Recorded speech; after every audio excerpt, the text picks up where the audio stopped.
Hello everyone, welcome to internet learning.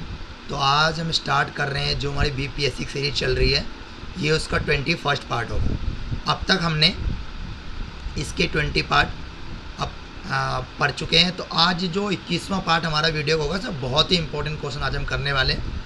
जहाँ से हमने लास्ट वीडियोज़ में बताया था आपको मैंने कि राष्ट्रीय दल हमारे पास टोटल 6 नेशनल पार्टीज़ हैं।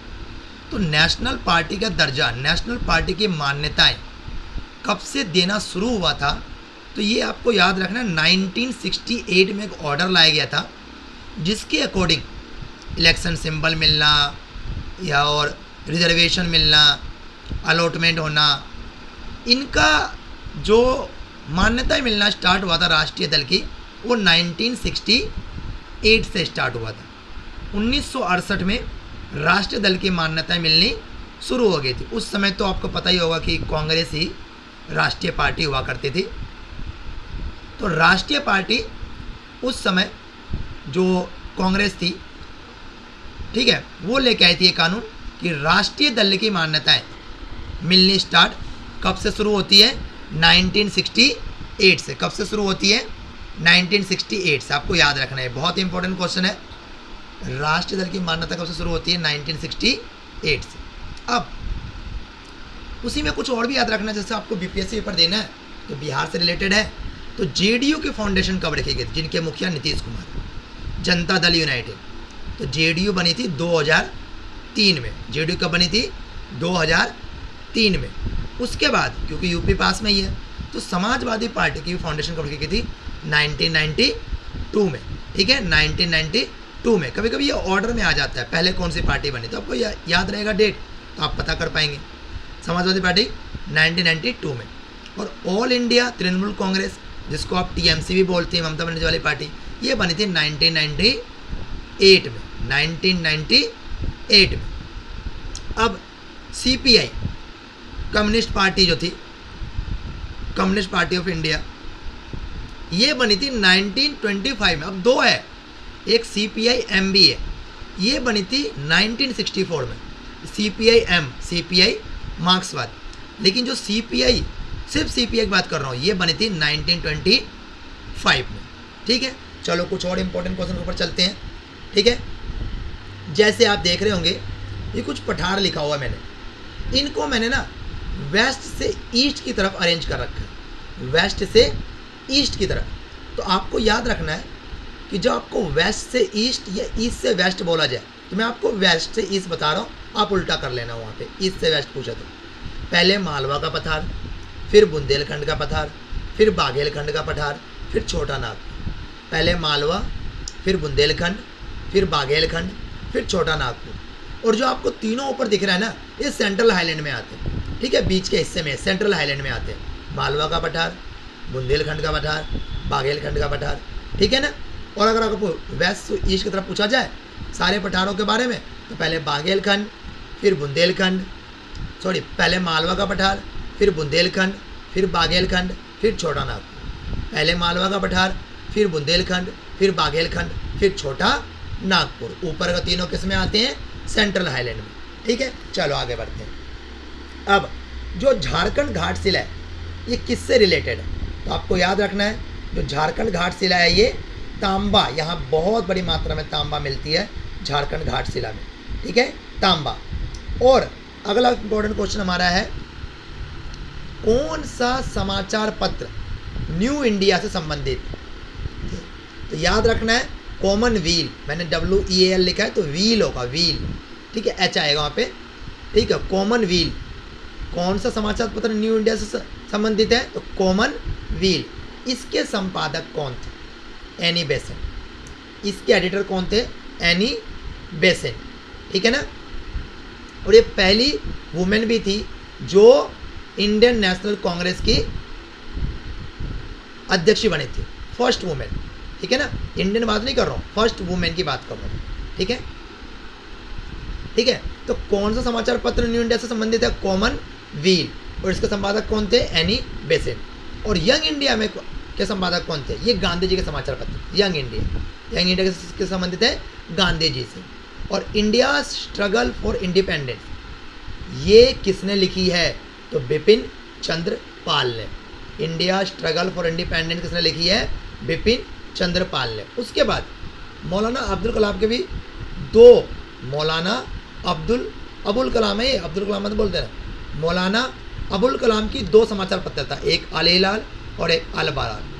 अल हिलाल अल बलाग, अल हिलाल अल बलाग, ये पहले उर्दू में था, बाद में पंजाबी में कर दिया गया, ठीक है ना। पहले उर्दू में था और बाद में पंजाबी में। और गदर पार्टी की स्थापना किसने करी है?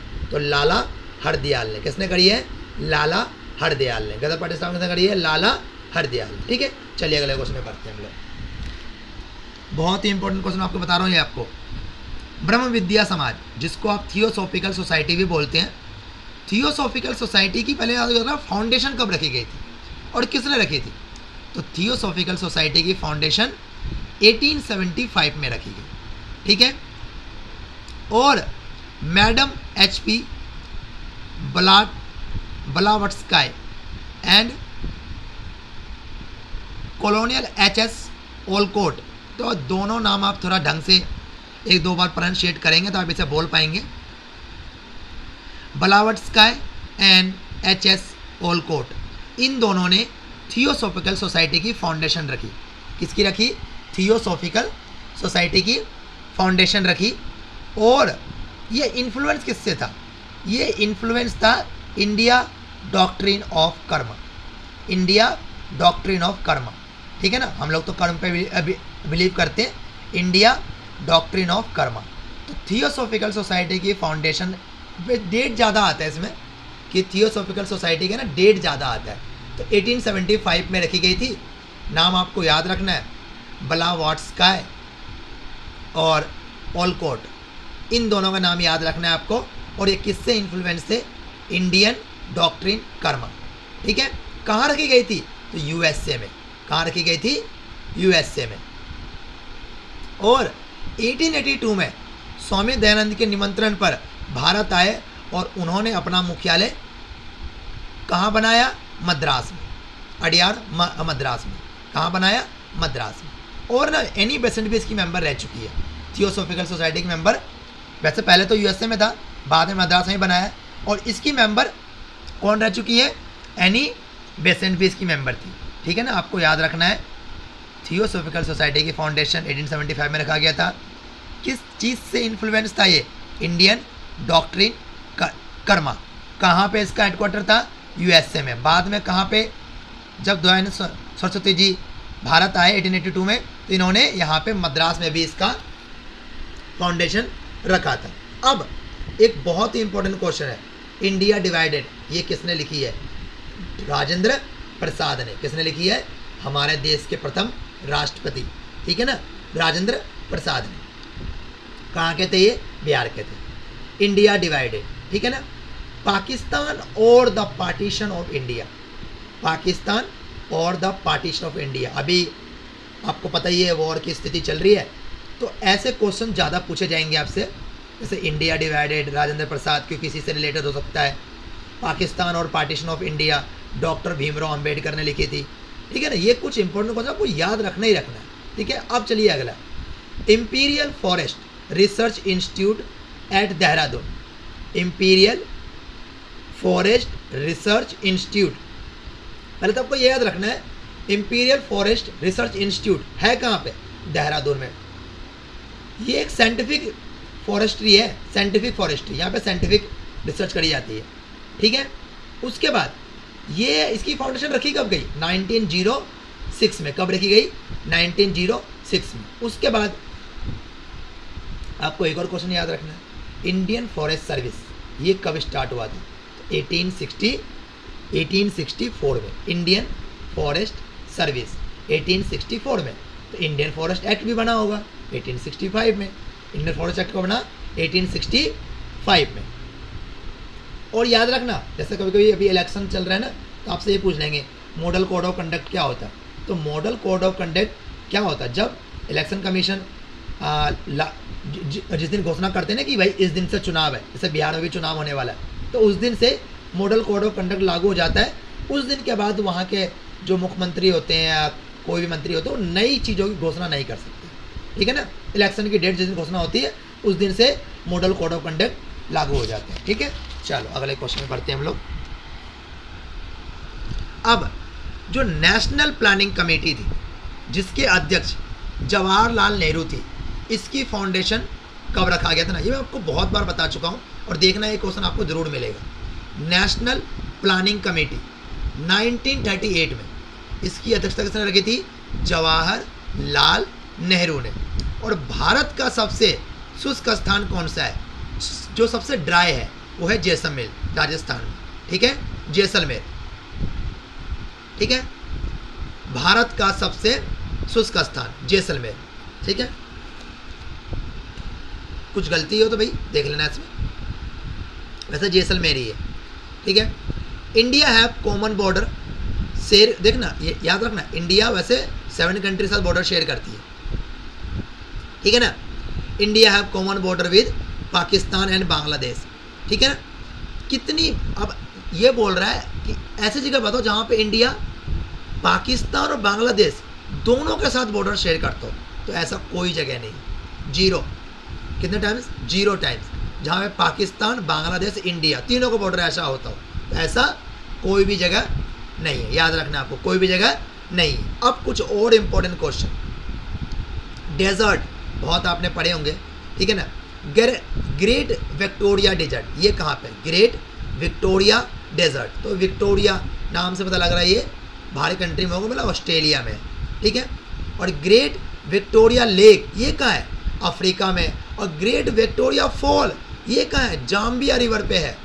और जाम्बिया रिवर पे कहाँ पे? बॉर्डर पे है, जाम्बिया एंड जिम्बाब्वे के बॉर्डर पे है। ठीक है, तो आपको याद रखना है तीनों देखो अलग अलग है।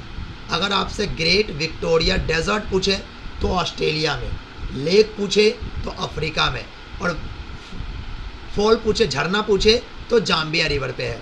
और जाम्बिया रिवर कहाँ है? ये जिम्बाब्वे और जाम्बिया के बॉर्डर पे है, जिम्बाब्वे और जाम्बिया के बॉर्डर पे है। अब चलते हैं प्रथम पंचवर्षीय योजना, जो 1951 में तो चुनाव ही होता है, तो प्रथम पंचवर्षीय योजना भी वहीं से स्टार्ट होगा। ठीक है, 1951 से 1956। तो प्रथम पंचवर्षीय योजना में था, ठीक है, तो प्रथम पंचवर्षीय योजना में था कि हम 5 साल में क्या क्या करने वाले। ये किस पर आधारित थी? तो याद रखना है, इसमें जो पीएम थे जवाहरलाल नेहरू। ठीक है, याद रखना है, इसमें पीएम क्या थे? पीएम कौन थे? जवाहरलाल नेहरू। कब से कब तक था? 1951 से 1956। और इसे कौन सा मॉडल कहा गया? Herod Domar model, Herod Domar model. ठीक है, और इसमें जो हमें अचीव करना था कि हमारे जीडीपी 2.1% से 3.6% तक हमें अचीव करना था। ठीक है ना, ये चीज़ याद रखना है आपको। पंचवर्षीय योजना यही होती है कि उसमें हम आगे चल के हमारे जीडीपी में कितना बढ़ाएंगे, क्या क्या चीज़ों को अचीवमेंट करनी होती है। ठीक है ना, और ये कौन से मॉडल पर आधारित थी? तो हेरोड डोमर मॉडल पर आधारित थी। ठीक है ना, पीएम कौन थे? जवाहरलाल नेहरू थे। कब से कब तक थी? तो 1951 से 1956। तो आज का वीडियो हमारा यहीं तक रहेगा। आपके वीडियो पसंद आए तो लाइक सब्सक्राइब कर दो भी, और जल्दी से जल्दी 1K तक पहुंचाओ, तो मैं और अच्छे से वीडियोस बनाऊंगा। ठीक है, थैंक यू।